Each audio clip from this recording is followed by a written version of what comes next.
Okay, a relatively simpler question, but people do get it wrong, and that is because it does have a trap, and we do need to understand that very well. Yeah. Let's take a quick look at it. A school district surveyed 100 parents to gather their opinion on the district's budgetary priorities. The table shows the percentage of all survey respondents who indicated that they strongly agreed, somewhat agreed, somewhat disagreed, or strongly disagreed that each of the four actions should occur. So here are the actions: adding music classes, expanding library hours. So essentially, they are saying that 18% people, and since 100 parents were surveyed, I would say this is like 18 people, right?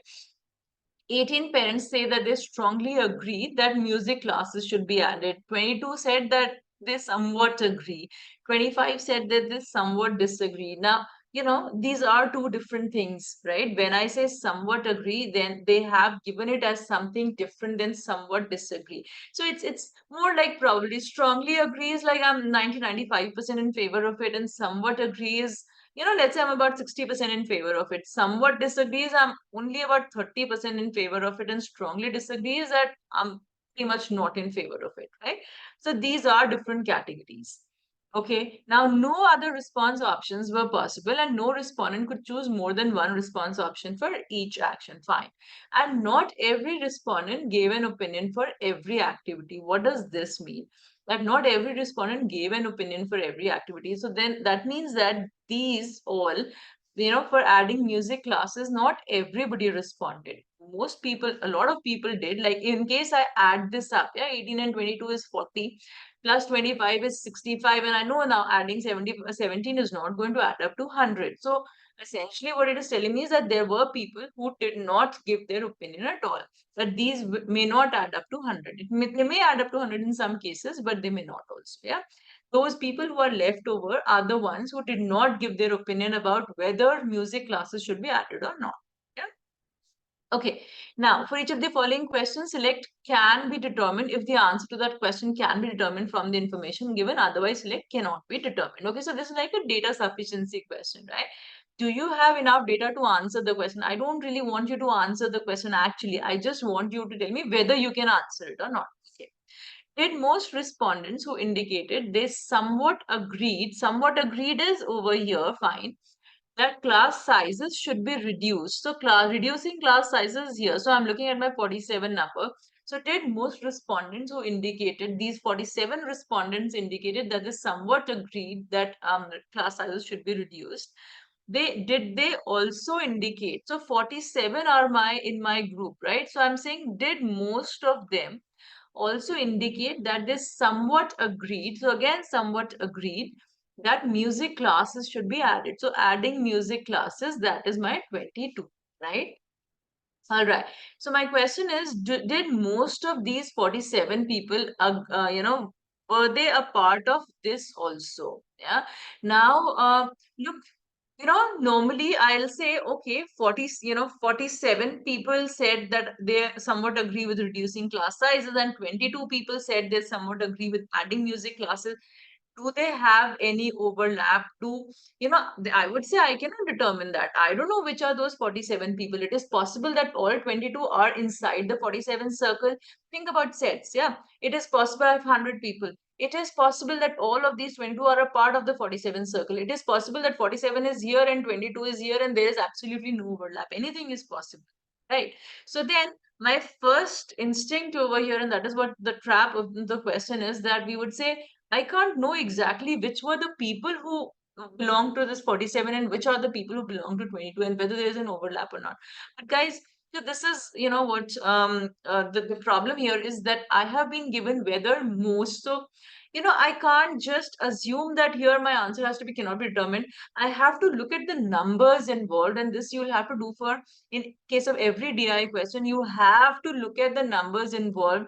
When I looked at this question for the first time, my first instinct was I don't know which people are, and I didn't even look at the figures, frankly. Yeah. And then when I looked at the answer, I'm like, okay, what's wrong? How is that possible? And then I looked at the figures, that all right, so what am I doing? I mean, it is essential for you to take a look at the figures given to you, no matter what. Even if you're absolutely clear in your concept, even if you know that 47 and 21, there are 100 people, you cannot say how many of them overlap, right? You don't have any data. that is okay. You still have to ensure that you look at the exact figures given to you. And by the way, this trap I have added in the questions that I'm creating for data insights as well, so that you come against this trap again and again, so that you don't, do the same error in the actual exam. Yeah. All right. So now, if they are saying most, did most of these, so what is the most of 47? Most means more than 50%. Yeah. Most of 47, my half of 46 is 23. Most of 47 will mean 24. That did, my question now becomes that did 24 people, are they a part of this 22 as well? Now I know that 24 cannot be a part of 22 because 24 is already greater than 22, right? So for sure now I can answer that most of the respondents did not agree to the other thing as well, did not agree to adding music classes also, right? So I have to, even though my concept tells me that I cannot know, which people were the ones who said somewhat agree to both the things, but I have to look at the figures given to me. Now, for example, if the figures given to me were, I don't know, 90 and 70, yeah, again, I do not know how many of them would overlap, but then I do have a 90 over here, I do have a 70 over here, total I have 100 people, I know 60 of them have to overlap. There is no choice that I have, right? So then you have to look at the numbers given to you. When the question is giving you something, at least go back, go and see what is given to you. What are the figures given to you, right? So here, since most of 47 is 24 and they cannot be a part of the 22 because 22 is a smaller circle than 24. So my answer over here is can be determined. My answer here is, did most respondents, they agree to this? I'll say no.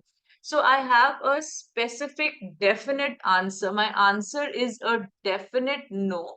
And we know in data sufficiency questions, if I get a definite yes or a definite no, then I choose can be determined.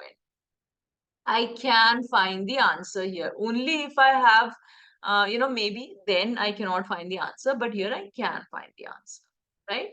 All right. So your answer is can be determined for the first one. Look at the second one. What percentage of all respondents chose not to give an opinion about whether athletic facilities should be improved? So I have my athletic facilities over here, improving athletic facilities. Yeah. What percentage of all respondents chose not to give an opinion? Now I have all these figures. I know that they cannot total up to more than 100, obviously. I know I can find their sum. I know that I'll say 100 minus whatever the sum is, and I'll get this percentage of respondents who chose not to respond. So here I can simply write that the answer is cannot be determined. So here I know that the answer will be can be determined. Here I can simply say because it is a calculation that I can very easily do. Am I going to do it? No. Because I know that the sum of these numbers anyway cannot be more than 100, right? They are a part of the 100. So either they'll add up to 100 or they'll add up to something less than 100. So I can find this, of course. So my answer will be can be determined. I will not actually do this calculation, of course. Yeah. Look at 3. What percentage of all respondents indicated that they strongly disagreed with all 4 actions? Now, strongly disagreed with all 4 actions. Now, I have 100 people, out of them 17% 17 people disagree with, strongly disagree with adding music classes, 20 strongly disagree with expanding library hours. So these could be all separate sets. As we said, this could very well look like this. This could very well look like these are all separate sets. Yeah. Or they could all be overlapping also. It is possible, for example, or anything in between is possible, that I have 35 people over here who say improving athletic facilities. There are these 20 inside, there are these 17 inside, and there are these 2 inside.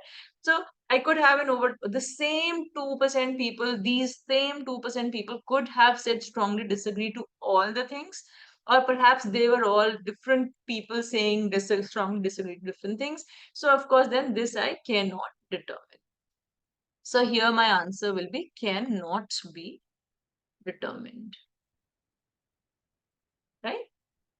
Yeah, visualize. Look, I like to visualize in terms of sets. Sets is very useful for your DI as well. Yeah. Any doubts here? Are we good here?